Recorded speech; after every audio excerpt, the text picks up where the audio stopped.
Thank you, Mr. President.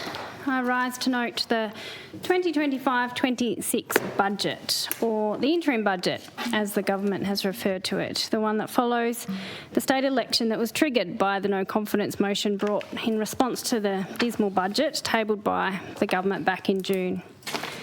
Mr. President, this is my third budget reply for what is effectively the second budget I've been presented with in this place. The first budget I spoke to was also presented out of cycle in September 2024, following an early election in March 2024, triggered by the defection of two Liberal Party members that resulted in a minority government and ultimately a loss of confidence and supply on the floor in the other place. Then in April this year, I spoke on a supplementary appropriation bill 2, when it became apparent that the appropriation we'd approved in September 2024 was not enough to sustain government operations. Surprise, surprise. I'm sure other longer-serving members in this place will be able to recall how often this happens. Indeed, Saul Eslake commented in the Mercury on the weekend about the regularity with which this has occurred over the past couple of decades. And I quote Mr. Eslake, who said, "History strongly suggests that the forward estimates of operating expenses in today's interim budget will be exceeded, as they have been in all but 2 of the past 21 financial years, including by $492 million in 2024-25, he said. I know in speaking on this supplementary appropriation bill in April, I and other members suggested that the government should look at why this happens. But I think we all know, Mr. President, that underestimating the estimated spend makes the books look better at budget time. So taking a good look under the hood might make for good governance, but perhaps not for good politics.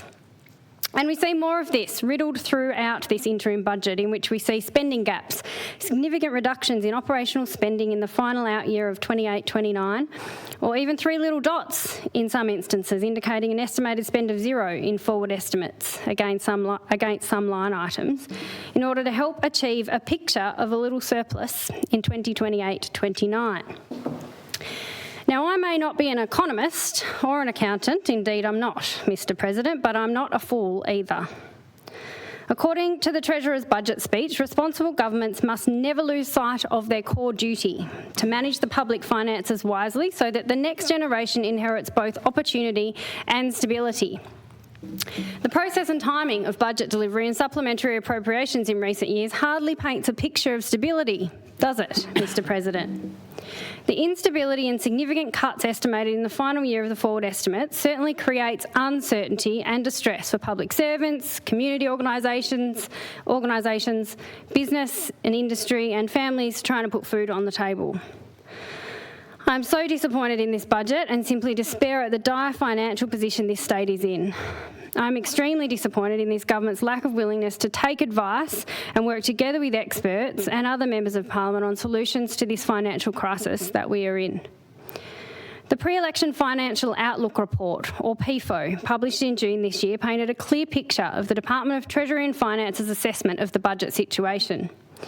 The key findings made it clear that the state's budget, in brackets the general government sector, has a structural problem.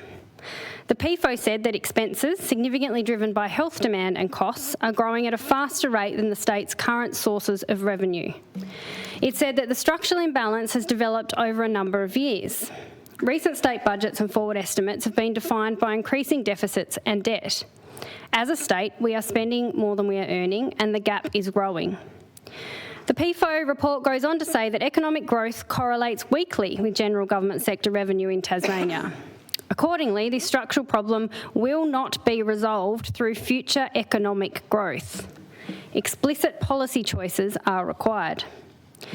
Without interventions that move the state onto a different fiscal trajectory, the Australian Bureau of Statistics Government Finance Statistics net debt for the general government sector is projected to grow from $4.2 billion in 2024-25 to $13 billion by 2027-28, the PFO said. Under this scenario, annual interest costs are projected to rise by approximately 202% from $230.9 million to $697.9 million over the same period. This will reduce the state's ability to manage economic shocks and to provide services to the community in the future. This rate of growth in debt is not sustainable, and the size of the problem will only increase if it is not addressed. The PFO said immediate and sustained action is needed.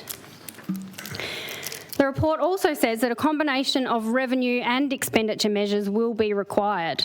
No single class of intervention is likely to be sufficient to move Tasmania to a sustainable fiscal trajectory. Yet the Treasurer's budget speech does not provide any mention of how the government might increase revenue, Mr President. To the contrary, it clearly and proudly commits that there will be no new taxes.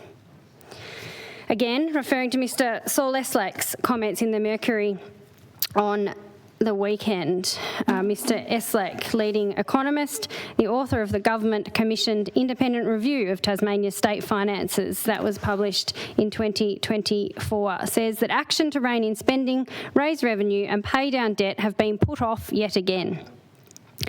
Mr Eslake says the formidable task of budget repair has been kicked down the road to the 2026-27 budget to be presented in May next year. The interim budget reaffirms, although that's obviously not its intention, that properly measured Tasmania's financial position is worse than that of any other state or territory. Tasmania's projected non-financial public sector cash deficits will be larger as a percentage of gross state product than those of any other state or territory, while Tasmania's non-financial public sector net financial liabilities represent a bigger proportion of Tasmania's gross state product than those of any other state or territory. Mr Eslake goes on to say, it's not as if the government hasn't had plenty of advice from the Treasury and from me, among others, as to the seriousness of Tasmania's financial position. End quote. Mr President, yes, the Treasurer's budget speech does acknowledge that there is a problem here. The Treasurer does acknowledge Tasmania's ongoing need for fiscal reform. But even the way the Treasurer acknowledges it appears to shirk responsibility to a degree. Tasmania's ongoing need for fiscal reform is what the Treasurer said, not the government's need for fiscal reform. There is a severe lack of ownership taken, in my opinion. The budget speech is laden with blame on others, totally contrary to the opening statement that responsible governments must never lose sight of their core duty to manage the public finances wisely for the next generation. Throughout the speech, there is blame placed on COVID, labour market pressures, federal government neglect, blame on the opposition's policy decisions when they were in government more than a decade ago, references to declining returns from government-owned businesses and even, wait for it, Mr President, early elections. Why are early elections costly, one might ask? Well, the PFO makes reference to this too. It states, election commitments are often implemented as additional expenditure measures rather than through a reallocation or reprioritisation of existing resources. The previous three state elections in 2018, 2021 and 2024 added an additional $1.4 billion, $1.6 billion and $1.4 billion respectively in operating and capital expenditure to the existing budget and forward estimates at that time. This compares to $400.7 million of election commitments made during the 2014 state election. We've had 4 state elections in 7 years, Mr President. Almost $5 billion of debt racked up through 4 elections over the decade between 2014 and 2024. $5 billion. Billions of dollars of taxpayer money handed out like lollies with no proper process or consideration to merit, fairness and equity. It's not the early elections that have sent us broke, Mr President. It's the funding promises made to win power that have sent us broke. I'm disappointed the government continues to ignore the facts and the experts, rather chooses to play the blame game. I'm disappointed that we miss the opportunity presented by the hard work, goodwill and let's help fix it intent from our independent member for Murchison last week in her quest to establish a budget oversight and accountability committee to help collectively find our way out of this mess. I'm extremely disappointed in this government's prioritisation of the top end of town, big business and commercial sport over our community sector, grassroots clubs and everyday battlers in this budget. Mr President, this budget does not reflect the priorities of Tasmanians. The member for Huon nailed it back in June when he said in his budget reply, and I quote, "We are going backwards into more debt and deficit. All that will do is load our children and grandchildren with an unfair start to their working life because we as a state could not manage money. This is not a responsible proposition." I wholeheartedly agree, Mr President. This is not what Tasmanians want for future generations. To a large extent, Tasmanians don't care too much about the colour of the government, and the results of the 2024 and 2025 state elections demonstrate that. What Tasmanians care about is having elected members who will listen, elected members who will act and make decisions with the interests of everyday people and our state more broadly at heart. Regardless of political party affiliation, they rightly expect their members of parliament to work together to serve their best interests. Nothing angers people more than decisions made to serve political interests. Next week in estimates, I hope the government will be able to explain how it justifies this exorbitant proposed expenditure on high-performance sporting infrastructure to serve an elite few, while thousands of kids miss out or play in substandard facilities with equipment from the 1980s. Mr President, I have repeatedly said, even before I was elected to this place, that I support government investment in high-performance sport, but my support is contingent on the government adequately funding grassroots sport at the same time. And right now, the numbers in this budget show that this is not occurring, and it's not projected to occur over the forward estimates. In fact, the opposite is true. Funding for grassroots sport is going down. The budget includes $11.5 million for major sporting partnerships. There's no detail provided, as there has been in past years, on what this is for, but I assume it's for sponsorship deals with the AFL, Jack Jumpers and Cricket Tasmania. For professional, commercialised sport, funding continues to increase over time, whilst at the same time, the amount provided to state sporting organisations for community programs has barely increased for decades and is on a downward trajectory over the forward estimates.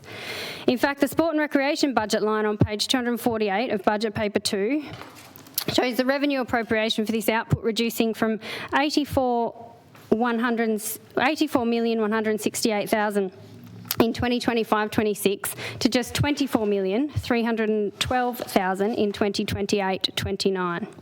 That's a 72% reduction in funding for community and elite sport programs in 4 years' time, at a time when state sporting organisations are struggling to pay their bills, at a time when, more than ever, we need more investment in these programs to help keep kids off the streets, keep them engaged and active for the social and health benefits that brings. On to capital expenditure, and the budget includes over $111 million for the Devils High Performance Training Centre, whilst at the same time the Tasmania Active Infrastructure Program, which provides funding for grassroots sporting facilities, has been cut from $5 million per year to $2.5 million per year and is provided for the next 2 years only. The budget provides $25 million for the relocation of 2 purpose-built ovals and club rooms for the community sports clubs at the Twin Ovals in Kingborough to make way for the Devils. $25 million to be spent on relocating perfectly happy clubs, $25 million that could instead be spent on desperately needed new facilities for indoor court sports in Hobart, where there is not one single community indoor court. A facility that, during the election, Mr President, the Liberal government promised $12.5 million towards. And I will read into the Hansard the promise by the Liberals in a media release of the 17th of July. More basketball courts for the northern suburbs. A re-elected Tasmanian Liberal government will partner with the Hobart City Council and invest $12.5 million to build a brand new purpose-built basketball court facility at Newtown Bay in Hobart's northern suburbs. The site has already been secured by the Hobart City Council, which has committed to its construction, car parking and ongoing maintenance. Architectural plans have been drawn up and a development application is in process. Premier Jeremy Rockcliffe said, "We are getting on with the job of supporting more community sporting infrastructure right around the state. We know the need for more basketball courts is there following the outstanding success of the Jack Jumpers, and we are responding," the Premier said. A Basketball Tasmania State Facilities Strategy released earlier this year shows that basketball has experienced a surge in participation, and our investment will pave the way for another 4 courts in the northern suburbs of Hobart. While the new court facility will become a home base for Hobart Phoenix, it will also be a community facility open to all, from young basketballers and school teams to adult players. Basketball continues to grow strongly in Tasmania, and a re-elected Liberal government is absolutely committed to seeing this continue, with Tasmanians to benefit as a result. Well, it appears now they're elected, the government's kicking the can down the road on this commitment, Mr President, and putting caveats on their support. In typical Liberal government fashion, that Tasmanians are becoming ready to expect at every turn, last week the government wrote to Hobart Phoenix to inform them that the $12.5 million they promised at the election was not in the 2025-26 budget. And I expect they weren't the only ones made a promise at the election who received such a letter, as on my quick read, I think only the funding to the bubble that the member for the minister referred to in her contribution just now is the only election commitment that I can find funded in the budget. I do acknowledge what I said about the exorbitant cost of election commitments and the impact that they have had on our budget over time, Mr. President. However, if you make a commitment, you stick to it. That is what you do. So after promising it during the election, the government's now saying they'll consider it next year, but only if the federal government commit to funding the balance of the cost. Do you believe them? Well, should I? Good question.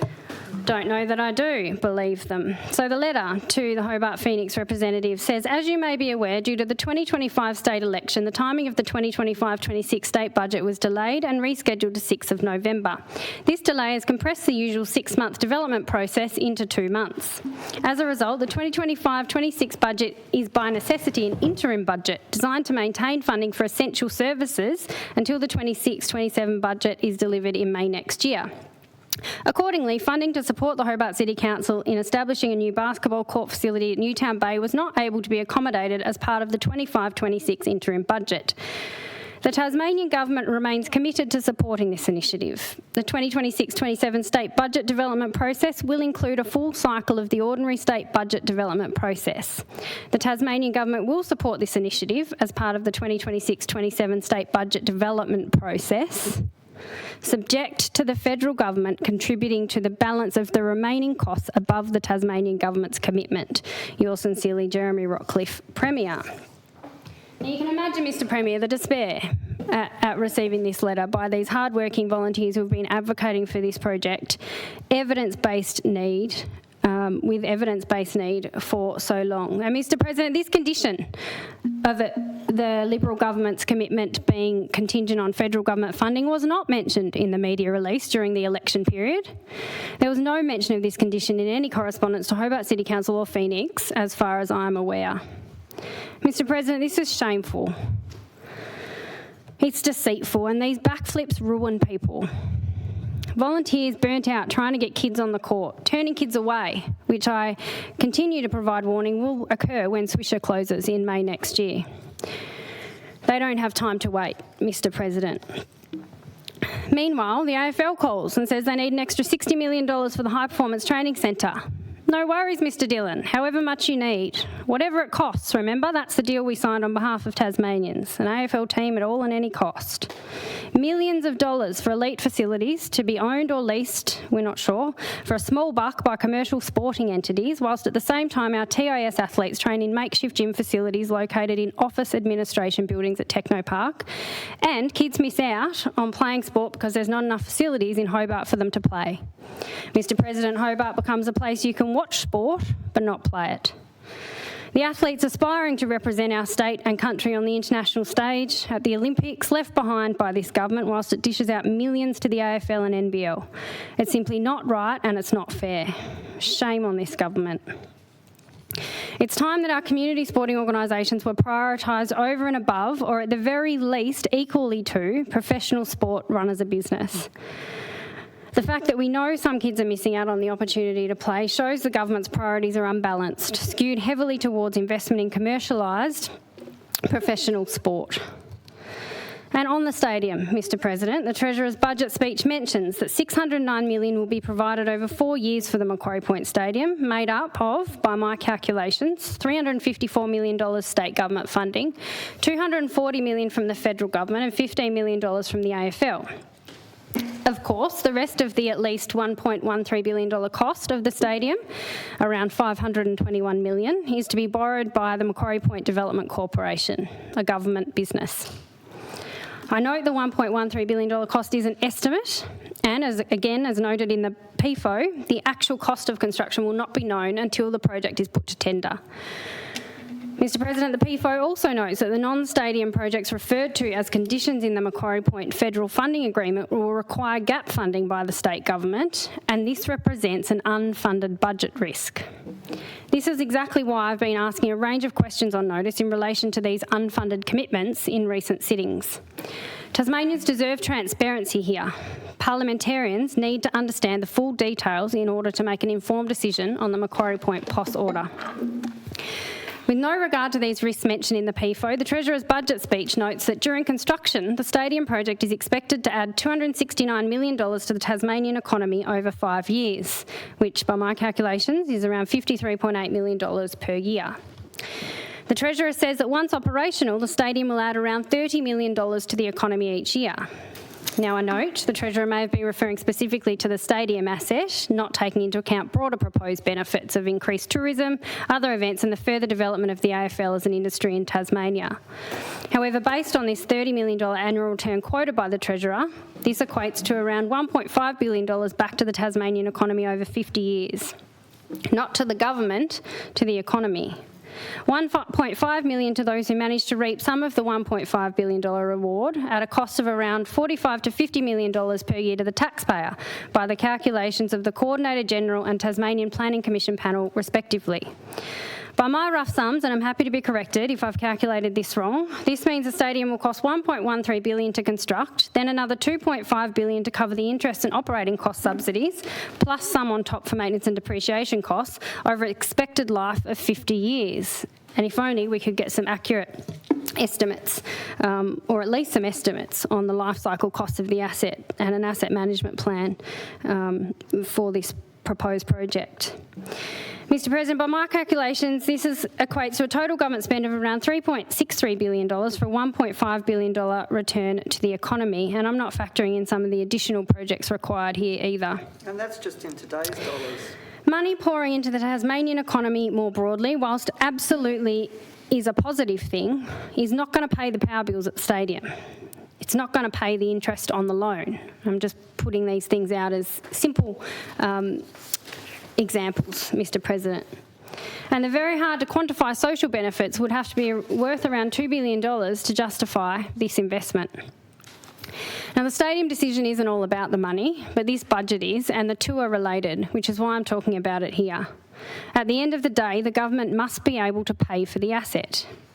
We, as members of Parliament and the Tasmanian community, deserve to know, and we need to understand the costs and how the government proposes to raise revenue to cover them, or what it intends to cut to cover them in order to make an informed decision on this stadium. I'll continue to seek clarity from the government on this, as other than evidence of cuts in the forward estimates to services that are vitally important to the everyday person in our community, it's really not clear in this budget how the government intends to pay for the proposed new stadium asset. Mr President, I remain open-minded, and of course this is a decision for another day, should the order pass through the other place. But I emphasise the onus is on the government to answer the questions openly and transparently. They need to urgently establish and commit to budget reform to ensure the project won't diminish the economic welfare of Tasmanians should it proceed. Certainly, Mr President, it's clear that the revenue boost that Tasmania needs will not come from dividends from government-owned businesses, as the Auditor-General's report made clear yesterday, as these too are on a downward trend. The Auditor-General's media release about his report to Parliament, Volume 2 of the report to Parliament on the audit of financial statements of state entities and audited subsidiaries of state entities for the years ended 31st of December 2024 and 30th of June 2025, said that 2024-25 was a challenging year for the financial performance of Tasmanian government businesses. Compared to 2023-24, underlying profit was down $136.21 million. Direct support increased by $52.84 million, and equity contributions increased by $114.33 million. Returns to the government, dividends and other, were $38.09 million lower, and borrowings increased by $771.56 million. The significant increase in borrowings in 2024-25 followed increases in previous years, and together with additional planned borrowings over coming years, servicing this level of debt will place further pressure on the profitability of PNFCs. The Auditor-General's media release goes on to say, we have observed interest expense increase from $115.93 million in 2022-23 to $209.87 million in 2024-25. With the growing level of borrowings in the foreseeable future, interest expense will continue to rise, further impacting PNFC's ability to generate an underlying surplus, reduce reliance on government support and equity contributions, and provide a return to government. I note also in the report and the media release, the Auditor-General noted significant matters, including the fact that in the Auditor-General's opinion, when he issued his audit report on 19th of August 2025, it was in his opinion that TT Line was insolvent, Mr President. Certainly concerning news to hear from the Auditor-General. So in closing, Mr President, right now I know that we're simply noting this budget. I've only touched on one particular area around sport and recreation, and I will certainly do my job in scrutinising the budget further over the coming week and asking questions of ministers in estimates next week. But based on my read so far, Mr President, this is not a budget that enables future generations to inherit opportunity and stability, and they deserve better. Future generations deserve a government that will take responsibility for the financial mess that we're in and take urgent and meaningful action to do something about it. Not because it's politically popular, but because it's what's in the best interests of Tasmanians. Not because it'll win them another term, but because it's in the best interests of the state. I'm sad to say, Mr President, that I'm not confident this government is taking meaningful action on reform. I'm not convinced that it will. I'm very worried about what that means for future generations. So it's with a heavy heart I note the budget. Excellent.